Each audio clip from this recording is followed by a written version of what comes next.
Salut à tous chers abonnés. Aujourd'hui on est venu pour une nouvelle vidéo et je pense qu'on va très bien sur cette série de vidéos où chaque jour on va essayer d'apprendre de nouvelles choses. On va essayer d'aller au-delà de nos limites, des limites de nos connaissances avec Thermix et on va essayer de savoir plus à propos de Thermix. Aujourd'hui, comme nous l'avons vu, dans les jours précédents, on a vu comment créer un répertoire, euh, comment, comment créer un répertoire, comment naviguer, comment entrer dans un répertoire, un dossier, comment afficher ce qu'il y a dedans. On n'a pas encore vu comment créer un fichier, même si je le fais devant vous, mais je ne vous ai pas montré formellement. Mais j'en ai passé dessus. Ce soir, nous allons apprendre, comment dire, nous allons apprendre comment supprimer un fichier ou du moins supprimer un répertoire. Et aussi, nous allons apprendre comment renommer un répertoire, tout ça. Et pour finir, je pourrais dire que l'on apprendra comment lire un fichier de manière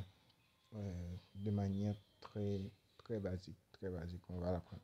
Sur ce, on va commencer par notre premier.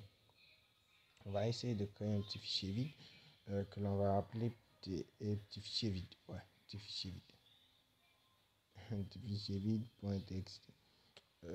Ce petit fichier-là, c'est déjà créé. C'est un petit fichier vide et on peut dire que ce petit fichier vide-là est totalement vide. Ceci dit, totalement vide, c'est-à-dire qu'il n'a pas de choses dedans, qu'il ne pèse pas trop, qu'il pèse environ 0 octets, comme nous pouvons le voir là, qu'il pèse 0. C'est-à-dire qu'il n'a pas de fichier, qu'il n'a aucun texte ou quelque chose dedans. C'est-à-dire que ce petit fichier-là est tout vide. Je me répète souvent, mais on va voir. Seulement, petit fichier vide, on va essayer de le renommer avec la commande mv.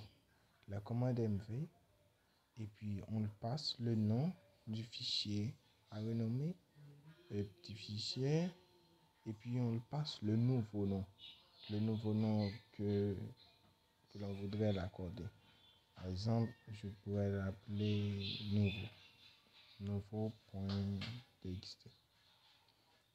Bam, et puis on fait ls, et puis voilà. Il a changé le nom de petit fichier vide.txt à nouveau.txt. C'est le même fichier. Ce que nous avons fait, c'est seulement qu'on l'a renommé. Mais cette même commande mv là, elle peut permettre aussi de déplacer un fichier d'un répertoire à un autre. Par exemple, on est ici dans le répertoire home. Si on veut déplacer le fichier nouveau.txt à 50 days, à 50 jours, au répertoire 50 days, nous pourrons le faire avec cette même commande. C'est-à-dire cette commande, ça permet de faire deux choses à la fois. On va voir comment le faire. C'est presque la même façon. Ce petit fichier là qu'on a qui est nouveau, on met le nom du fichier à déplacer et ensuite on met le répertoire vers où on veut que le terminal, ou du moins que la ligne de commande déplace le fichier qu'on veut. Alors on met le nom et puis on dit ok, tu vas déplacer ce fichier qui est dans Home et le mettre dans le répertoire 50 days. Et puis on fait OK. Et puis voilà, le fichier a été et voilà, le fichier n'est pas là. Et puis si on essaie de voir ce qu'il y a à l'intérieur du répertoire 50 days, et nous allons retrouver notre fichier qui s'appelle nouveau.txt. Cette commande là, elle nous permet MV permet à la fois de déplacer et aussi de déplacer un fichier et aussi de renommer de renommer, de renommer, de renommer, de renommer un fichier. Cette commande-là, non, non, ne peut pas simplement, je ne peux pas vous dire que cette commande-là se limite seulement au fichier, mais elle aussi peut, peut s'en servir avec aussi les, les répertoires. Ça peut être aussi utilisé avec les répertoires dans le sens que, de la même façon que vous déplacez un fichier d'un lieu à un autre, vous pouvez le faire aussi avec un répertoire.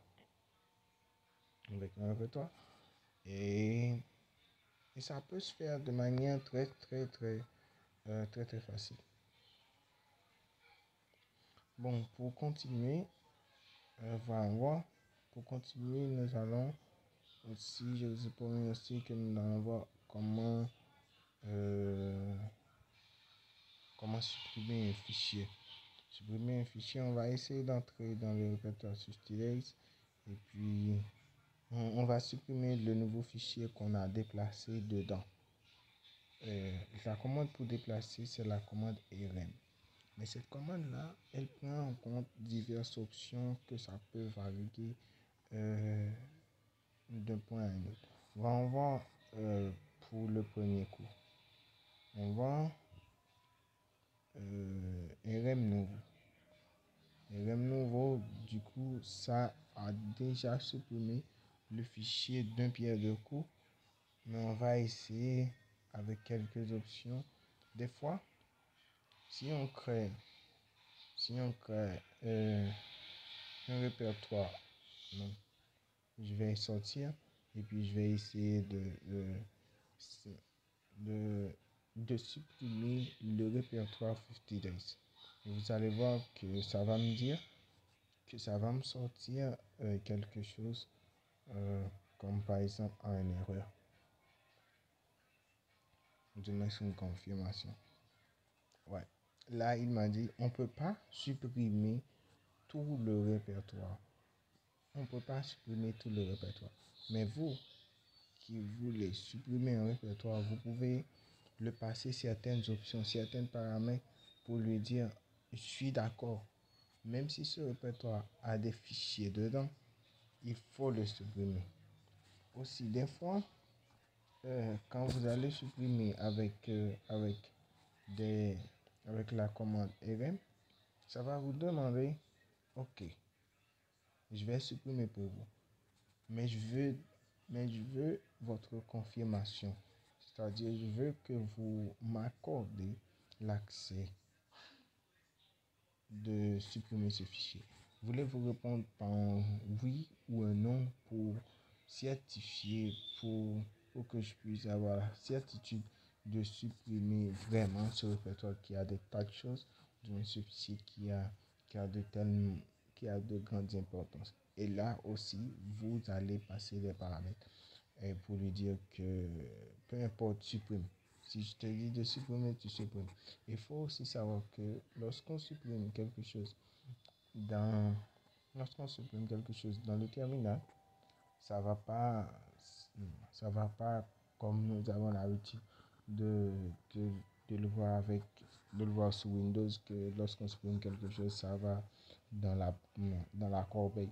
Sur Linux, aussi sur l'environnement que l'on est là sur Linux, quand on supprime quelque chose, quand on supprime quelque chose, ça va directement dans le néant. C'est-à-dire, si on le supprime, on ne peut pas le retrouver. Du coup, il faut faire, il faut que vous faites très attention avec ce que vous supprimez. Et c'est pour ça que je pense que la commande rm, des fois, vous en demande la confirmation. Mais je vais vous montrer d'un pierre de coup comment le faire pour, pour évacuer tous ces blablabla avec la commande rm. Avec la commande rm, je vais essayer de créer un nouveau répertoire. Mais dedans le nouveau répertoire, je vais placer un autre répertoire. Et puis, je vais essayer de lancer vais essayer de lancer la commande RM pour supprimer ce répertoire et vous allez voir qu'il va donner un nouveau, nouveau, ok, nouveau, ouais, ouais, là il nous dit qu'il ne peut pas supprimer ce répertoire. Alors, on lui passe l'option "-f" qui est forcée. Sinon, d'où est-ce que je saute ces options-là? Si on fait l'option "-l", on peut voir toutes les options qui existent pour une commande qu'on peut appliquer. Tout ce que je fais, je ne le fais pas ou du moins dans ma mémoire parce que ce que je fais, c'est déjà dans le terminal. Moi, ce que je fais avec cette commande-là, je filtre juste pour que ça me sorte, pour que ça me sorte cette partie-là. Parce que si je le filtre pas, il va sortir des tas de choses qui, qui ne nous sont pas utiles pour ce vidéo. Alors, je le filtre pour que ça me sorte la partie que je veux, qui est la partie -f, qui est de forcer le terminal à accepter ce que l'on veut faire. On va essayer avec le -f pour voir si vraiment il peut le supprimer. Ouais, là il nous dit qu'il ne peut pas supprimer. Malgré que l'on l'a forcé, il ne peut pas le supprimer.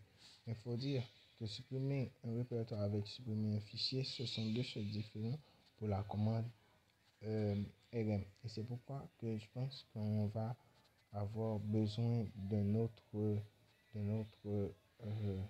option qui est l'option -R qui va nous dire malgré que ce répertoire possède un autre répertoire ou du moins possède aussi des fichiers dedans, il faut le supprimer. Supprimer tout. Je veux que tu supprimes tout. On va additionner l'option -R qui va nous dire je veux que tu supprimes tout. Et puis on va aussi activer l'option -F qui va nous dire peu importe, je te dis de supprimer, alors supprime. On va voir aussi. -R, l'option -R dit de retirer les répertoires qui peuvent être récursifs, c'est-à-dire s'il existe plusieurs répertoires suite ensuite dedans du répertoire que l'on veut supprimer, c'est-à-dire que le terminal ne va pas le prendre en compte et qu'il va supprimer tout comme l'on l'a dit. Alors, on va ajouter l'option -R et puis, bon, voilà, c'est supprimé et ça va être allé sans nous dire un mot. Ok, c'était ça. Et puis, pour la dernière commande que je pense qu'on va voir, c'est la commande 4. La commande 4 qui nous permet de voir ce qu'il y a dans un fichier. La commande 4, si on demande de l'aide, il faut vous dire qu'il ne faut pas essayer de tout savoir par mémoire ou du moins par cœur les commandes et tout ça. Si vous savez le nom du commande, je pense que ça vous suffit. Si vous rencontrez des problèmes, vous n'avez juste qu'à demander de l'aide dans le terminal. Et puis, il y a une aide rapide. Et cette aide rapide va vous expliquer comment pour faire ceci, comment faire cela et comment bien manipuler votre fichier. Là, quand je demande de l'aide, ils m'ont dit que la commande s'utilise de telle manière. La commande 4, on lui passe la commande et après on passe le fichier. Si toutefois on a besoin de lui passer les options seront ceux-là qui possèdent des tirets devant eux. Ce sont ça les options. Du coup, nous, on va le lancer tout bref sans passer les options pour voir et c'est pour recevoir ce qu'il y a dedans du fichier petit programme.py. Alors on affiche petit programme.py et puis on voit que c'est un fichier qui est écrit en Python, que ça demande de faire ceci, de faire cela. Mais nous on va essayer un autre truc. Je vais essayer de créer un fichier avec du texte dedans. Fichier avec du texte. Fichier avec du texte. Je vais essayer de créer fichier avec du texte et puis je vais le faire sortir dans un fichier. Et puis, du coup, on a un nouveau fichier. Et lorsque j'essaie de voir ce qu'il y a dedans ce fichier, alors je vais voir que c'est ce que j'avais écrit, fichier avec du texte. Alors, c'est de cette manière la plus basique de voir ce qu'il y a dans un fichier, commander un fichier. Mais il y a des tas de commandes qui vont le faire aussi, qui peuvent le faire, qui peut lire ce qu'il y a dedans d'un fichier pour vous très rapide.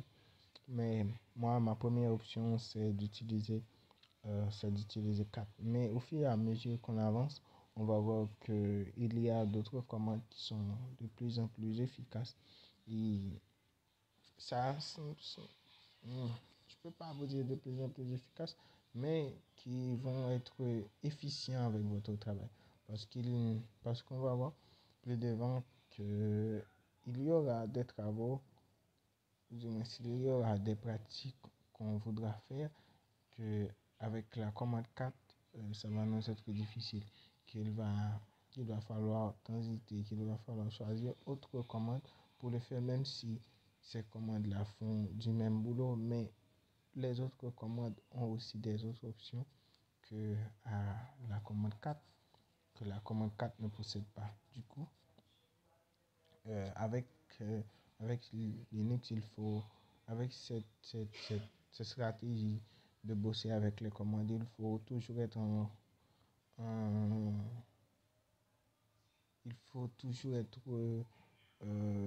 il faut toujours être en processus d'apprentissage pour que vous soyez à jour avec les commandes et que quand vous voulez utiliser telle commande pour faire ce travail, ça va vous paraître de plus en plus efficient pour faire ceci et pour avancer de manière plus rapide d'un point à un autre. Et sur ce, je vous dis à la prochaine pour une nouvelle vidéo.